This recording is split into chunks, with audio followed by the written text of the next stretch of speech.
This is the Lone Crater YouTube. We hope this video helps. You start by confirming compatibility and gathering what you need: the Orange QR code, activation code, or the Orange app credentials. Power on the phone and connect to a stable Wi-Fi network so activation can download the profile.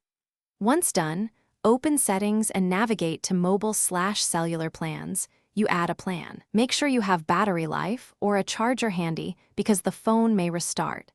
This reduces interruption risk and speeds the download and verification steps.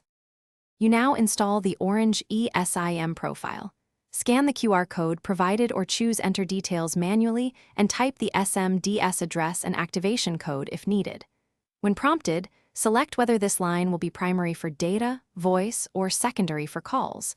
This matters for billing and default routing. Confirm carrier settings to let the profile download. This can take a minute.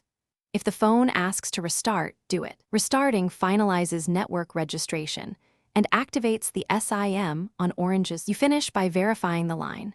Check signal bars, make a test call, and browse to confirm mobile data works. If you see no service or activation pending, toggle airplane mode, wait 10 seconds, then disable it. This forces network reattachment.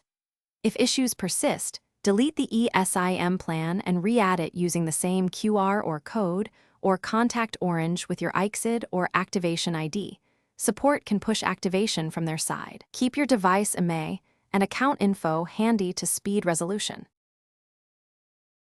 Thanks for watching. Consider subscribing if we helped you.